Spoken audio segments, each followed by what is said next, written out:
Rikum Media, Rikum Media, Rikum, Rikum Media, Rikum, Rikum Media, Rikum Media, Rikum, Rikum Media, Rikum። ጤና ይስጥልኝ። እንዴት ናቸው የቲክቶክ እና የዩቲዩብ ቤተሰቦቻችን? በያላችሁበት ሰላማችሁ ብዝት ይበልልን። ከዚህ በፊት ዩቲዩብ ላይ ሰሞኑን በአንድ ርዕሰ ጉዳይ ቪዲዮ ሰርቼ ለቅቄ ነበር። እሱም ምንድነው የባንክ ኦፊሰሮች ወይም ደግሞ የከስተመር ሰርቪስ የሚሰጡ ኦፊሰሮች የባንክ ኦፊሰሮች ያሉበትን ከረንት ሁኔታ በአንድ ገጠመኝ ጋር እያይዤ ወደ እናንተ ቪዲዮ ሰርቼ በዩቲዩብ አፕሎድ አድርጌ ለቅቄ ነበርና ከሱ ጋር የተያያዘ ደግሞ ዛሬ በሌላ ቪዲዮ ነው ወደ እናንተ የመጣሁት። የኢትዮጵያ የባንክ ሰራተኞች ወይም ደግሞ ኦፊሰሮች እንዴት ነው ስትራግል የሚያደርጉት በባንክ ስራቸው ላይ ከራሳቸው ህይወትና ከሚከፈላቸው ደሞዝም ሆነ ከሚኖሩት ኑሮና ከህይወታቸው ወይም እንደዚሁ ከባንክ ስራው ጋር በተያያዘ ስትራግል የሚያደርጉት ለምንድን ነው? ስለዚህ ዋይ ኢትዮጵያን ባንከርስ አር ስትራግሊንግ በሚል ርዕሰ ጉዳይ ነው ወደ እናንተ ዛሬ መምጣት የፈለግኩት። እንግዲህ 4 ነጥቦችን ነው ዛሬ ለእናንተ ሼር ላደርግላችሁ የፈለግኩት። የኢትዮጵያ ባንከሮች ወይም ደግሞ ባንክ ሰራተኞች ፈር ለምን ያደርጋሉ፣ ስትራግል ለምን ያደርጋሉ የሚለውን ለመቃኘት 4 ነጥቦችን ዛሬ ሳነብ ወይም ደግሞ በተግባር ካየኋቸው ጋር እያገናኘው ያገኘኋቸውን ወደ እናንተ አቀርባለሁ ማለት ነው። እና የመጀመሪያው ስትሪክት ታርጌት ኦር ፐርፎርማንስ የሚለውን ነው የምናየው። እንግዲህ በዚህ ሰዓት ሁላችንም እንደምናየው ባንኮች እንግዲህ አመታዊ እቅዳቸውን ከስትራቴጂክ ፕላናቸው የ5 ዓመት ስትራቴጂክ ፕላናቸው ጋር በማያያዝ እንግዲህ የሚሰሩትን ስራ ታርጌት በየአመቱ ፕላን ያደርጋሉና ይሄ ታርጌት ፕላን የሚደረገው ደግሞ ለእያንዳንዱ ሰራተኛ ለዲስትሪክት ስር የሚገኙ ቅርንጫፎችም ሊሆን ይችላሉ፣ በዲስትሪክቶቹ በራሳቸው ዲስትሪክቶቹም ሊሆን ይችላል፣ በሄድ ኦፊስ ሌቭልም ሊሆን ይችላል ያሉ ሰራተኞች ካለው አመታዊ እቅድ በመከፋፈል የተለያዩ የስራ ድርሻዎች ወይም ደግሞ ኬፒአይ የምንላቸው ታርጌት ተከፋፍሎ ለሰራተኛው ይሰጣል። ስለዚህ እነዚህ የሚሰጡ ታርጌቶች ፐርፎርም ካልተደረጉ ሰራተኛው ጫና ውስጥ የሚገባበት ሁኔታ ይፈጠራልና የመጀመሪያው ፖይንት እንግዲህ ስትሪክት ታርጌት ወይም ደግሞ እነኚህን ታርጌቶች ፐርፎርም ካለማድረግ የተነሳ የሚመጣ ስትራግሊንግ አለ፣ በሰራተኛው ላይ ጫና የሚፈጥር መሆኑ ነው። ይህንን እንግዲህ ዝርዝር አድርገን ስናየው ለምሳሌ ባለፈው ቪዲዮ ላይ እንደለቀቁላችሁ አንድ ሰራተኛ ይሄን ያህል ከስተመር በቀን ማስከፈት አለብህ በሚባል ታርጌት ይሰጠዋል። ያንን ካላስከፈተ ደግሞ ቢሮ ላይ እንግዲህ ቅርንጫፍ አለቃው ሊሆን ይችላል ወይም ደግሞ የዲስትሪክት ወይም ደግሞ የሄድ ኦፊስ ፎሎ የሚያደርጉ ዩኒቶች ያን ሰራተኛ እንግዲህ ፐርፎርም ለምን አልሆነም በሚል እንግዲህ የተሰጠውን ፕላን ጥያቄ ሲነሳ ሰራተኛው ያ ፐርፎርም ካላደረገ ደግሞ ስትረስ ውስጥ የሚገባበት ስትራግሊንግ ውስጥ የሚገባበት ሁኔታ ይፈጠራል። እና አንዱ ይሄ የባንክ ኦፊሰሮች ወይም ደግሞ የባንክ ሰራተኞች ምቾት ያልፈጠረላቸው በዚህ ሰዓት ያ አንዱ ፖይንት ሆኖ እናገኘዋለን። እንግዲህ ሌላው ደግሞ ሄቪ ወርክ ሎድ ነው የሚሆነው። ይሄም እንግዲህ ለሰራተኛው በጣም አንድ ሰራተኛ ማስተናገድ ከሚገባው በላይ ከስተመሮችን ሲያስተናግድ ይውላል። ሌላኛው ሰራተኛ አካውንት ለማስከፈት ወይም ደግሞ የዲጂታል ስራ ለመስራት ከስተመር ሎቢ ላይ ማድረግ ሲወጣ አንደኛው ሲቀር ሌሎቹ እንደዚህ ሲሆኑ የስራ ድርሻ ተከፋፍለው ሲሰሩ በየግላቸው የሚደርሳቸው ስራ በጣም ኦቨርሎድ ይሆንና ሰራተኞች በዛ ምክንያት ስትራግል ያደርጋሉ። ሌላው በሶስተኛ ፖይንት ደግሞ የምናየው ከፍሪኩዌንት የሆነ የሰራተኛ ከቦታ ቦታ ትራንስፈር ሪሻፍል የሚደረግበት ሁኔታ አለና ይህም በሰራተኞች ላይ እጅግ በጣም ጫና እየፈጠረ ያለ ጉዳይ መሆኑን በአንደኛው አይነት የባንከርሶች ስትራግል የሚያደርጉበት ነው ማለት ነው። ሌላው እንግዲህ 4ኛ ደረጃ ላይ ያየነው ሎ ሳላሪ ነው። የሎ ሳላሪ ደግሞ ስናይ አሁን ላይ ባንኮች በፊት በደንብ ነበር ይከፍሉ የነበረውና አሁን ላይ ደግሞ ባንኮች ሳላሪ መክፈልና እንደዚህ ጥቅማ ጥቅሞቻቸው ላይ በጣም ጥንቃቄ ኮንሰርቫቲቭ እየሆኑ መጥተዋልና ይሄም ሰራተኛው ላይ ኑሮ ለማሸነፍ እነኚህ ሶስቱ መሰረታዊ ኒዶችን ለማሸነፍ እየተቸገረ ስላለ የባንክ ሰራተኞች በአጠቃላይ በዚህ እየተጠቁ ነው ያሉት። ምክንያቱም ደሞዛቸው ተመጣጣኝ አይደለም። ብዙ ቦታ እንግዲህ የተለያዩ ሰራተኞች ኮምፕሌት ሲያደርጉ ይሰማሉ። ይህ ባንክ ከዚህ ባንክ የተሻለ ነው የሚል ብዙ ከቦታ ቦታ ምንድነው ዲስፕለስ ያደርጉ ባንከርሶች ይታያሉና ይህን ያመጣው እንግዲህ ጫናውን ያመጣው ስትራግሊንግ ያመጣው የደሞዝ ማነስ ነው የሚል አራተኛው ፖይንት። እነኚህን 4 ፖይንቶች ነው እንግዲህ ዛሬ እያንዳንዳቸውን ስናይ እንግዲህ በተለይ ደግሞ ከዚህ ከታርጌት ፐርፎርማንስን በተመለከተ በቀጥታ ሰራተኛውን ለአመት እንዲሰራ ወይም ደግሞ ለየቀኑ ተከፋፍሎለት ወይም ለሳምንት ወይም ለአንድ ወር ወይም ለኳርተር በአመቱ የሚሰራውን ስራ ሰራተኛው ተከፋፍሎ ሲሰጠው ያን ታርጌት ሚት ለማድረግ ወይም ደግሞ የታቀደለትን እቅድ የተሰጠውን ስራ እንዲሰራ ለምሳሌ ይሄን ያህል ከስተመር በአመት ውስጥ ማስከፈት አለብህ ወይም ደግሞ በየቀኑ ከፋፍሎት ደግሞ በቀን ይሄን ያህል ከስተመር አምጣለት ሲባል ሰራተኛው እነኛን ከስተመሮች ካላገኘ ጥያቄ በትልቁ ጥያቄ ስለሚጠየቅ ወይም ደግሞ አለፍ ሲልም ስለሚገሰጽ አለፍ ሲልም ደግሞ ቅጣት እስከ ቅጣት ደረጃ ድረስ ወይም ደግሞ የደብዳቤ የሚሆን ይችላል ሊጻፍበት ስለሚችል ሰራተኛው ስትረስ ውስጥ የሚገባበት ሁኔታ አለና ይሄም አንዱ ባንከርሶች ስትራግል የሚያደርጉበት ሜን ፖይንት ሆኖ እናገኘዋለን። ባለፈው ቪዲዮ ላይ እየለቀቁላችሁን ካያችሁ የአንድ ገጠመኝ አንድ ኦፊሰር ካፌ ውስጥ ያጋጠመኝ ነበር ለእናንተ ሼር ያደርጉላችሁና ባንኮች ከየት ወደ የት እየሄዱ ነው የሚለውን በመጠኑም ቢሆን አስቃኝቻቸዋለሁ። ስለዚህ ያ ገጠመኛችንን እንግዲህ ዛሬ ላይ ይሄ የታርጌት ሴት የተደረገ ታርጌት ሰራተኛው ያንን ነገር አቺቭ ካላደረገ ሚት ካላደረገ የሚደርስበትን ስለሚያውቅ ኮንሲኩዌንሱ ኔጌቲቭ ኮንሲኩዌንስ ስለሆነ ያን ስለሚያውቅ ፍራስትሬት እያደረገ ነው። እንግዲህ እኔ በገጠመኝ ላይ ሂሳብ ክፈት አትክፈት እዛ እንትን ውስጥ የገባውና በባለፈው ቪዲዮ ላይ ያስቀመጥኩት እሱን ነውና በአብዛኛው ሲታይ የባንክ ሰራተኛ የሚሰጠውን ታርጌት ሚት ለማድረግ ብዙ ውጣ ወረዶችን እያደረገ ብዙ ሰፈሪንግ እያደረገ ነውና ያ የፈጠረበት የባንኪንግ ስትራግሉ ምን ይመስላል የሚለውን እንደዚህ ነጥለን ስናየው በዚህ መልኩ ነው እንግዲህ ባንከሮች እያስተናገዱ ያሉት። ስለዚህ ይሄ ከፋፍለን ስናየው ዲጂታሉም አሁን ይህች ዓለም ወደ ዲጂታል ወርልድ እየገባች ነውና ሰራተኞች ኦፍ ኮርስ ባንኮች መስራት አለባቸው። ግን የሚሰሩት ስራ ባንኮች እየሰሩ ያሉት ስራ በጣም ጥልቅ የሆነና ወቅቱን ያገናዘበ ሰራተኛውን ኢፌክቲቭሊ እና ኤፊሽንትሊ ለመጠቀም በጣም በጥናት የተደገፈ መሆን አለበት። አለበለዚያ ላይክ ባለፈው ቪዲዮ ላይ እንዳነሳሁት አንድ ሰራተኛ ማምጣት ከሚገባው ወይ ማስከፈት ከሚገባው በላይ በርካታ ከስተመሮችን እንዲያመጣ ኢንፎርስ የምናደርገው ከሆነ ታርጌት የምንሰጠው ከሆነ ፍራስትሬሽን ውስጥ ይገባል። ፍራስትሬሽን ውስጥ ሲገባ ደግሞ ባለፈው ቪዲዮ ላይ እንዳስቀመጥኩላችሁ ዌይ ኦፍ ከአዲስ ደንበኛ ምልመላ ላይ ያደረገበት መንገድ ቪዲዮ ላይ እንዳቀረብኩላችሁ ትክክለኛ ባልሆነ መንገድ ሂሳብ ማስከፈቱን እያሰበ ነገር ግን የደንበኛውን ፍላጎት አዲስ እየተመለመለ ያለው ደንበኛ ፍላጎት የባንኩን ኢሜጅ ያላበላሽ የደንበኛውን ፍላጎት የጠበቀና ዌይ ኦፍ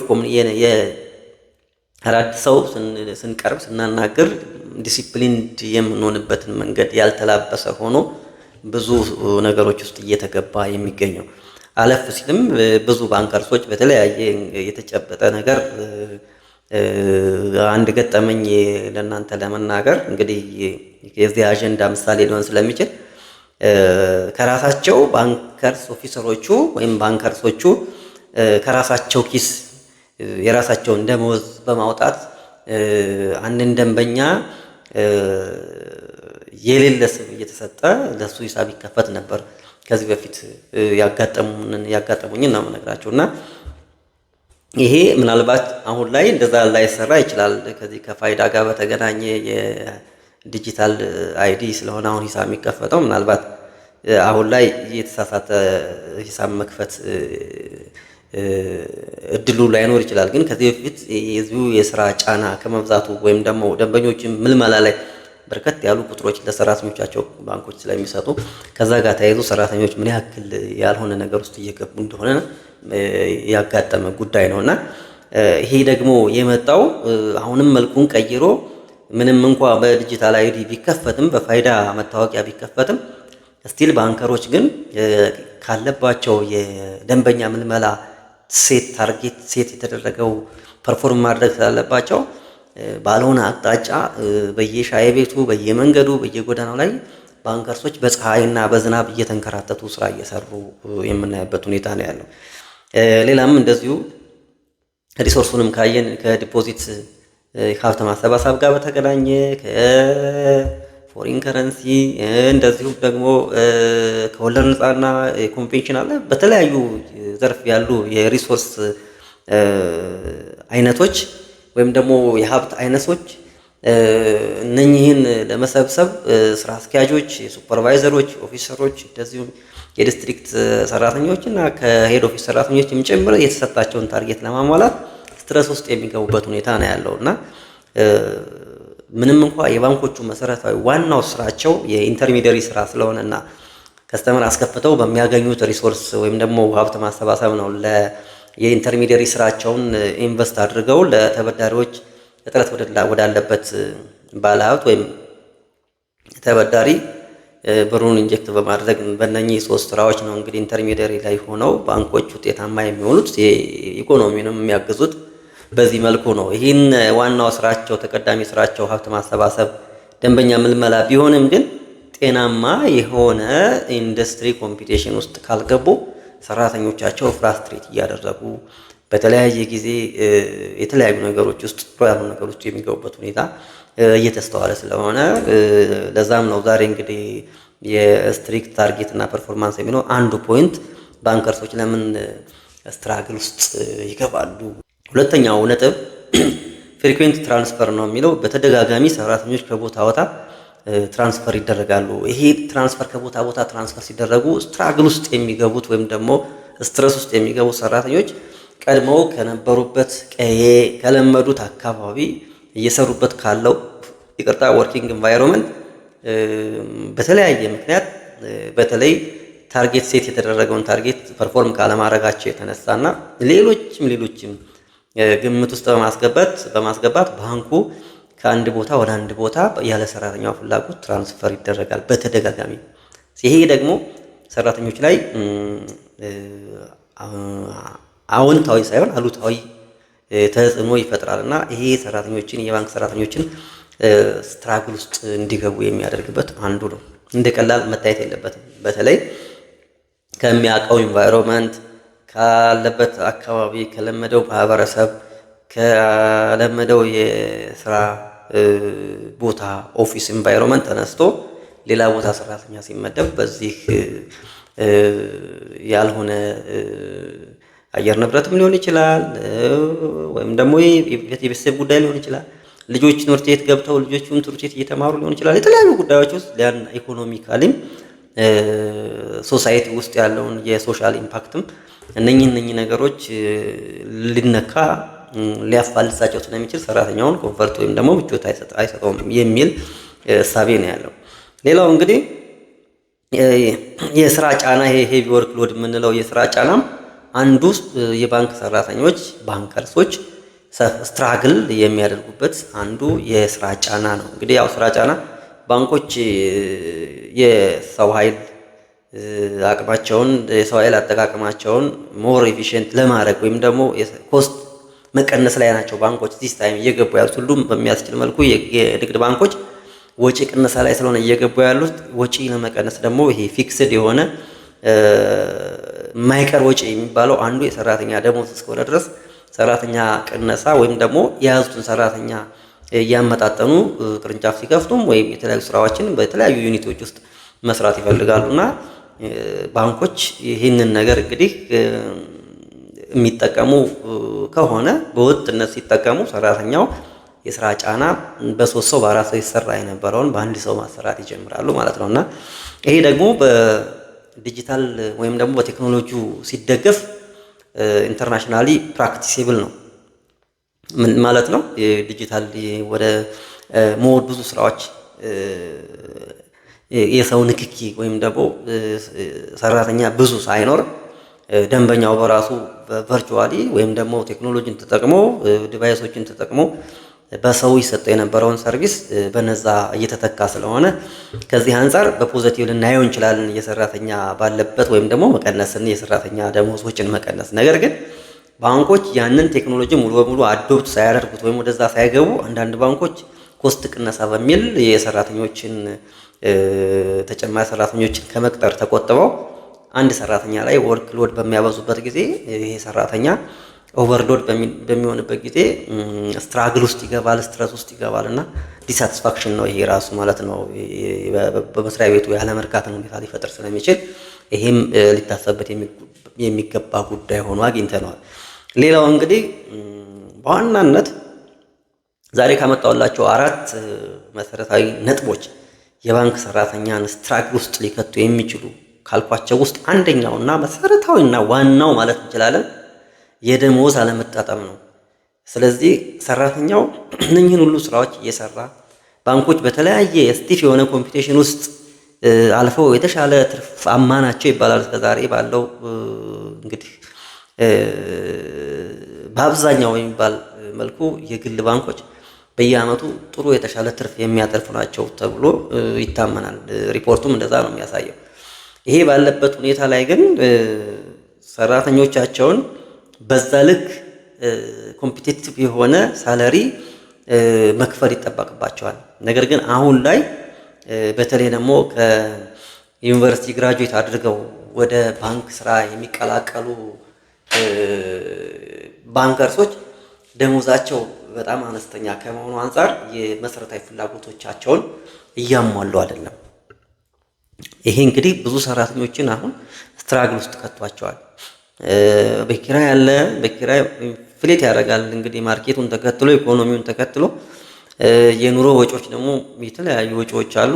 መሰረታዊ ፍላጎት ለምሳሌ የምግብ፣ የመጠለያ፣ የልብስ የምንላቸው እነዚህ 3 ነገሮችን መሰረታዊ ነገሮችን ማሟላት አለበት አንድ ሰውና ስለዚህ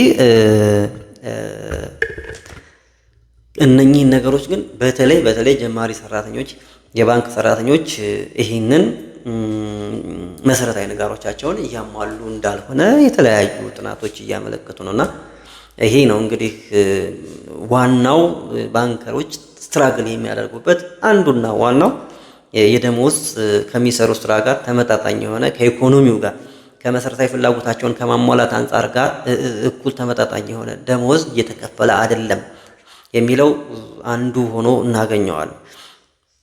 በአጠቃላይ እንግዲህ ጠቅለል ስናደርጋቸው የባንክ ሰራተኞች በዚህ ሰዓት የባንክ ሰራተኞች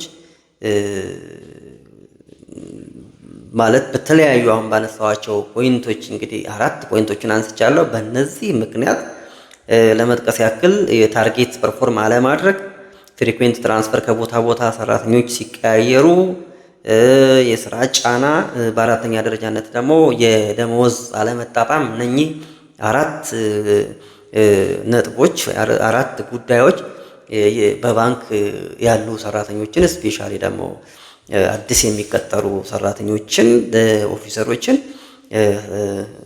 እያረኩ እንዳልሆነ ጥናቶች ያሳያሉ። እነዚህን ነው እንግዲህ ዛሬ ወደ እናንተ ያቀረብኩት።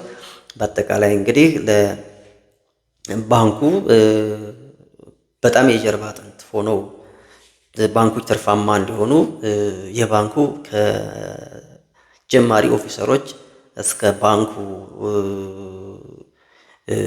ስራ አስኪያጅ ወይም ሲኦ የምንለው ዋና ስራ አስኪያጁ የባንኩ ዋና ስራ አስኪያጅ ድረስ በሚሰሩ ወይም ደግሞ በእነሱ ትከሻ ላይ ነው የባንኩ የጀርባ አጥንት የሚባሉት እንግዲህ ሰራተኞቹ እስከሆኑ ድረስ ባንኮች ትርፋማ ለመሆን ሰራተኞች በእጅጉ ወሳኝ ስለሆኑ የባንክ ሰራተኞች የተለያዩ ጉዳዮች በየጊዜው እየተፈተሹ የባንክ ኦፊሰሮችን የባንክ ሰራተኞችን ያማከለ ጥቅማቸውን ያማከለ እና ምቾታቸውን የጠበቀ ኤንቫይሮንመንት ከመፍጠር አንጻር ዛሬ ያነሳኋቸው ፖይንቶች በእጅጉ ወሳኝ ስለሆኑ ምናልባት ይህን ቪዲዮ የሚያዩ የባንክ የበላይ ኃላፊዎች፣ ሼር ሆልደሮች፣ ቦርድ ሜምበሮች፣ ቦርድ ቸርማንን ጨምሮ እና አለፍ ሲልም ምናልባት በፋይናንሻል ተቋማት ላይ ይመለከተናል የሚሉ ልብ ብለው አስበውት በዚህ ጉዳይ ላይ ነገሮች የሚስተካከሉበት መንገድ